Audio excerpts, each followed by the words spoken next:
you love sewing, you love doing your crafts, but you're producing a lot of waste and you are concerned because of environmental reasons, space reasons, many other different reasons that you don't want to producing this waste.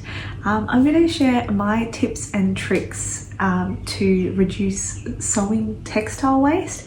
It is applicable for if you are like a knitter or crocheter, if you're like a beader, and lots of crafts that you potentially could use. So I am going to be giving examples of sewing and probably knitting, but you can use it with the craft and hobby that you're into. I'll try and be inclusive, but we'll see.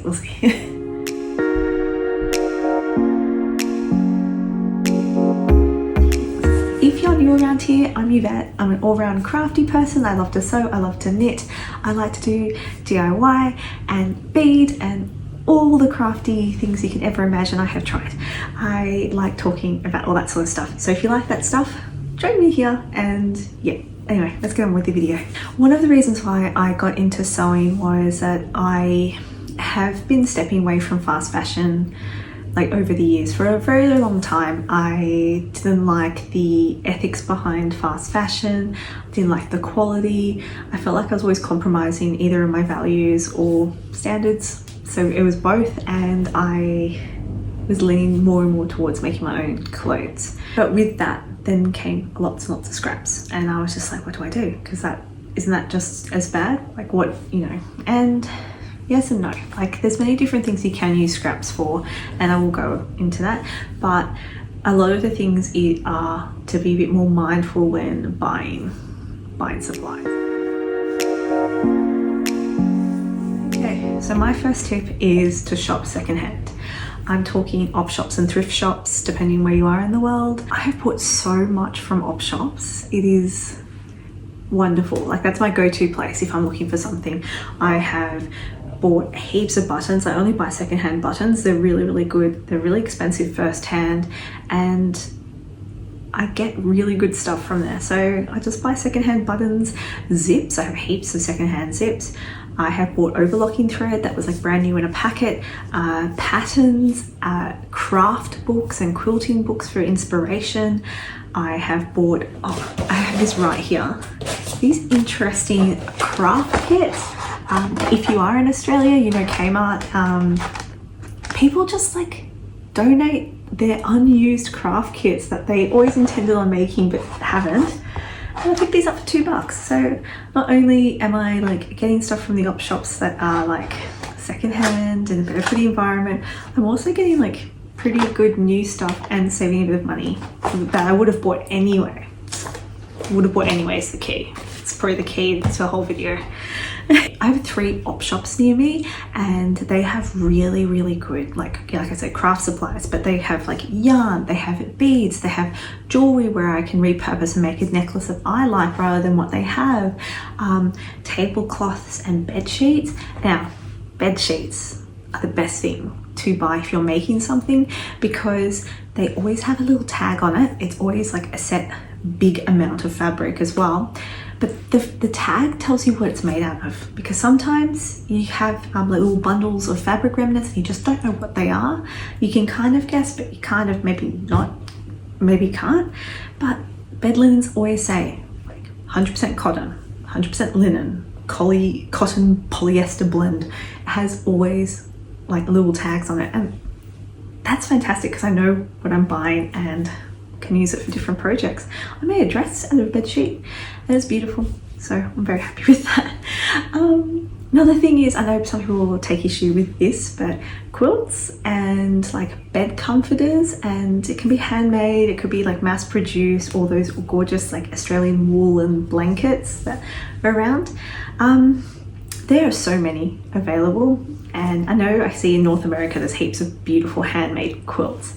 But like if these things aren't purchased and it's not appropriate to be given to, say, people in the community at need or overseas or whatever, it ends up in landfill anyway. And I feel that if someone is going to be buying something, using it and actually wearing it and being mindful with that product, it's so much better than it going to landfill. So anyway, other options that aren't op shops are Facebook Marketplace. I have bought so much wool from Facebook Marketplace for really cheap prices, estate sales and garage sales, yarn, fabric.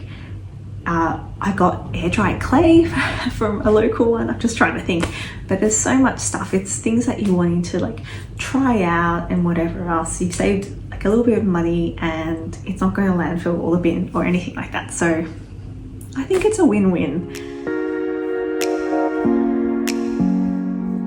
This is going to sound a bit odd and I haven't thought of how to word it the best way, but if you are making stuff for yourself, like if you're sewing stuff for yourself or making clothes or whatever, knitting, jewelry making, something like that, for yourself or for your home, I think it's really important to sort of audit what your personal style is and what your lifestyle is.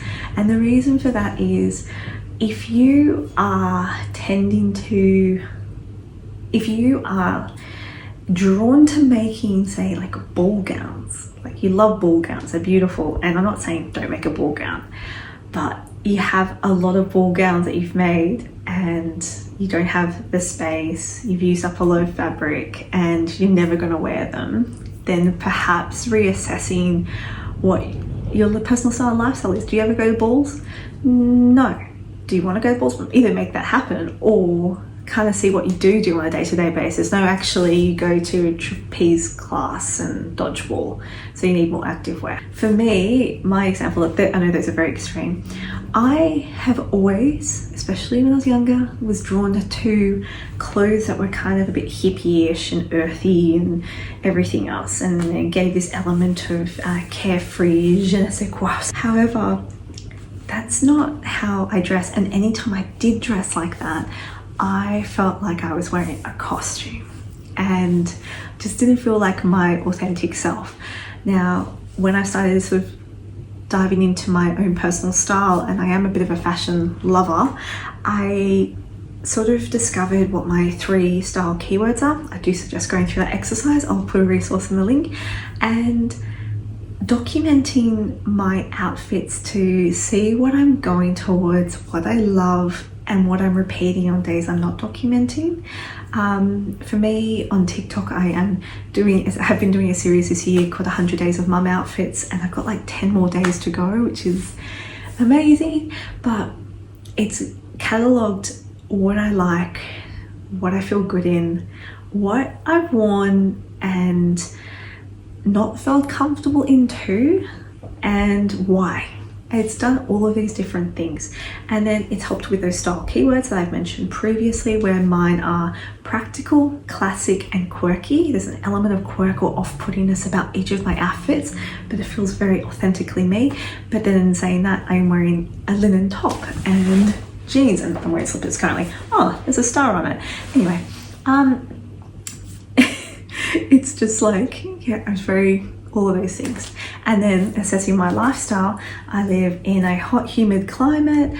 I am going into summer. I'm a sweaty person. I'm a stay-at-home mum with kids 3 and under, and I am running and getting dirty and gardening with them and painting with them and going down slides and stuff like that. I need to be able to get dirty and move in my clothes, and it to easily get stains out of, and that's my lifestyle, and that is my personal style. Other things you can look at are like, what do you do for work? Do you need to make anything for work? What are you missing in your wardrobe potentially? So if you are looking through it, and you think it's always important to do an audit of it, see what you're missing. When you're thinking about like what's missing, why haven't you bought it? Like, think about it really. Why haven't you bought it prior? Is it because it's not something that you really need? Is it something that you just want? Is it too expensive? Is it too complicated? Does it not exist? Have a look at all those different things. The area you can look at is potentially color analysis. I did an online color analysis thing, just like a self one. It was free, and I've done basically lots of looking into color analysis, and I know I'm in the winter palette. I am getting answers for deep winter and true winter, and to be honest, both of those colors seem to work for me, so I tend to stay in that color palette. And I mean, don't say I do wear other colors. However, when I stick within those color palettes, I look like more awake and vibrant and fresh and all that stuff, which I need because I don't sleep very well with little kids. But I want to look semi-okay with the least amount of effort, and wearing clothes in that color palette helps. So with that, that's also helped with fabric choices and being more mindful about fabrics that I'm purchasing. So I am steering clear of the polyesters because I'm a sweaty person. I am picking colors that suit my lifestyle and my personal style, and I'm picking colors and like fabric colors that are definitely within my color analysis palette thing, because I want to look awake with least amount of effort. So these could be things for you. Have a look at your lifestyle. Are you sweaty or not? I'm obsessed with sweat. I'm obsessed with sweat as a sweaty person. I even have the fan on because I get nervous in the camera and then I just get a flop sweat. Have a look at the fabric compositions as well. Like, there are stuff that are a bit more environmentally friendly than most. So like looking at more natural fabrics and how is it made, what is it made from, and how is it made. So just getting a bit more informed. Like, cotton is good because it is a natural fiber, but at the same time it does use a lot of water to produce. Is that the best thing? Is there something that's better that you like to work with more? Having a look is always helpful. Another thing is looking at your local stores, like dead stock fabrics. In Australia, there's quite a lot of online ones. I will link a couple if you're here. I don't know overseas ones, but if you do and someone else, just drop a name. And that's like fabrics that were made in excess and they need to get rid of. And it's like, great, you save money. It's something that you want, and they're not going to reproduce it. So it's kind of like one of a kind in a way. Keep all your fabric scraps. And when you do, you can do lots of scrapbusting, sewing projects and things like that. For me, I've made quite a few of these lumpy doorstops. It was awesome because it was a solution to a problem I had living in this house. It's very windy and there's no aircon, so we have to open all the windows, and the doors are really old. So we need a doorstop for every door so it doesn't go crash when my kids are asleep. Yeah, so I've made a bunch of these. These are great. There are a lot of scrap busting stuff on YouTube and Instagram. One that is really, really good, and I have done, is a pencil case. I'm trying to find it right now. I can't see it. It's just little bits of those little offcuts of fabric, and I've just cut it really, really small, and then I have stuck it onto interface, and then I had thrifted organza, and then I've quilted it and I've made it into a pencil case. If you're having like a little bit extra fabric, have a look what you can make that sort of scrap busting. There's lots of like smaller sewing projects if you are sewing your own clothes, such as like camis and things like that. Generally for me, I'd rather quilt it, but if not, I see if I can make something for my kids. I've made toys for them. I've made stuff for their toys. My daughter decided one day that she's a superhero and she wanted to wear a cape, so I made her a cape, and I made her baby cat a cape too, so they matched. There's a lot of stuff that you can use your fabric thing for, and it ends up being solutions to problems. Like, I didn't have to buy a cape. I had fabric that I could use to create that, and it just, yeah, win, win, win. This is going to sound like such a killjoy thing, but I promise it's a balancing act, and that is to, I guess, being more of a mindful consumer, and that is when you are secondhand shopping and first-hand shopping and buying more for the project that you have already in mind and planned for, rather than just in case. And I'm not saying you can't have a stash of things. Like, I definitely do, and I have used it as well. Like, I'm currently using one of my stash things. I bought this black cotton, and I'm doing a what do you call it? I'm doing pattern testing, and this fabric works perfect for that pattern that I wanted to test. And I was like, great, I can use it. And then I have a black dress I love, but it has no pockets. So actually, wait, I washed it and I'm just unpicking it and I'm gonna put pockets in it. So like perfect. And then I have a little bit left over and I am going to make some shorts for my son. It's perfect. So there's like a few different things that I have used a just in case fabric. So I'm not saying you can't, it's just always good to buy for the project in mind.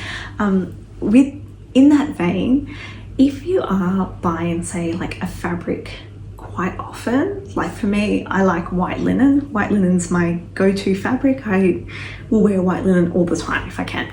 I tend to buy a little bit extra than, say, a pattern would say. And that is because I like to play a bit of Tetris with a few patterns that I intend on making it out of white linen and fit it all together, so I'm using the most amount of white linen possible rather than just buying for just the pattern, especially if it's slightly awkward and you're buying it online and you can't do it in the correct increment. I think it's a lot better to do. So anyway, that's just me.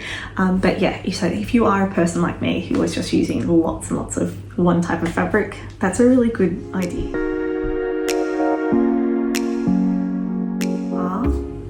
Sewing something, really rearrange your pattern pieces, or even try and do a layout of your pattern pieces on the floor before you actually purchase the fabric.